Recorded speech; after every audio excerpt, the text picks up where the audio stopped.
Did you know there are at least 6 different sprint starts that you can use? Some for competitions and some for training. If you're interested in finding out a bit more about them and when you can use each of them, then keep watching. Hi guys, and welcome back to Fit with T. I hope you guys are good. So we're going to start off with the standing start, okay? So the standing start is just like the name suggests. The starter says on your marks, you come up to the line, you have the front foot flat, back foot, you're on the ball of your foot ready to be able to push off, right? You're ready, set, go. So this start is a start that you can use both in training and in competitions, right? As a sprinter, you're going to see it. If you're a younger athlete, it's a start that you can use. If you're a senior athlete, then you're not likely to be able to use a standing start in a sprinting event. But if you're an older athlete, in terms of you are in one of the later masters categories, then you could be able to get away with using a standing start, right? You also see the standing start used when it comes to middle distance and long distance events. You'll see athletes also use the standing start, right? So that's the first start that you've got, the standing start. As a sprint start,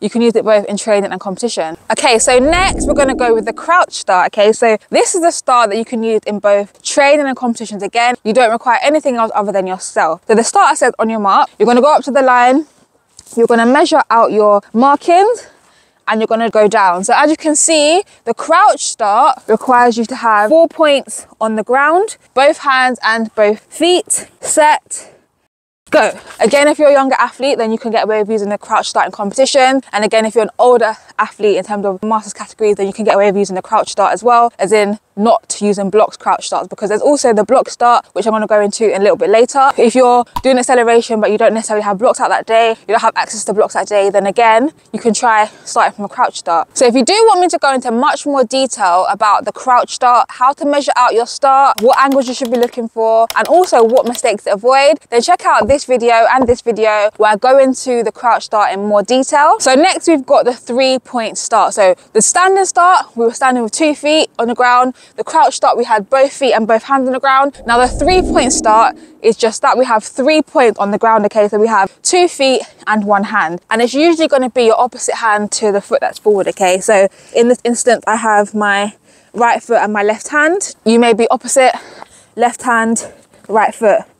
That feels really awkward to me. Whatever feels more comfortable for you guys, right? Actually, in the blocks, I have my left foot forward. In a 3-point start, it feels really awkward to have my left foot forward. So you'll find out what feels more comfortable for you. So the 3-point start, mostly you're going to use it in training, okay? So if you're doing like runs where you want to go from a 3-point start because you want to go through your acceleration and gradually come up, then you might utilize a 3-point start because it's a lot quicker than going into a 4-point start, right? So a 3-point start, you can use it in training. You're not going to use it in competition, except for if you're doing relay, okay? So where you may use it in relay is where you are either on second leg, third leg, or fourth leg, and you're waiting for your incoming runner to come in to a marker that you've set out before you begin to accelerate, before you take over the baton, right? So when it comes to that relay, you may choose to do the same hand, the same foot down. And why you may choose to do that is so that you have better access to view, so that you can view your checkpoint much more easily than trying to view it through your legs. So you can view it through your legs, but you may find having the same hand, same foot down is a bit more convenient. It's actually easier to see the checkpoint and then also get into running from there. So that's a 3-point start. So before I get on to the next start, if you guys are enjoying this video so far, then please give it a big thumbs up to let me know, to let the algorithm know, and so that more athletes like you can see this video. So start number 4 that I'm going to say is the 2-point start. So as you've guessed it, 2 points this time, similarly to the standing start. So you have 2 feet on the ground, but the difference with this one, I've called it the 2-point start, but we can call it a 2-point start or the bent over start. So you start from a bent over position, both arms are hanging.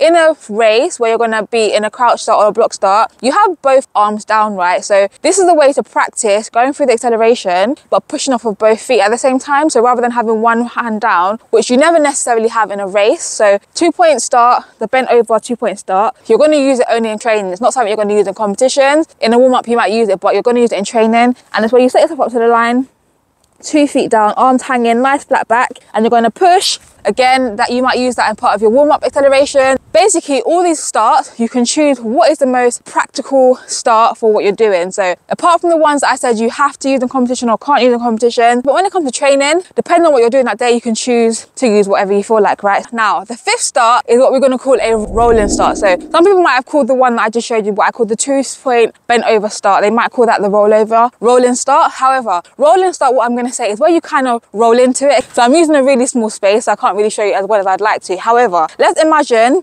we're going to start from this line here, okay? Now the rolling start is where you roll into it.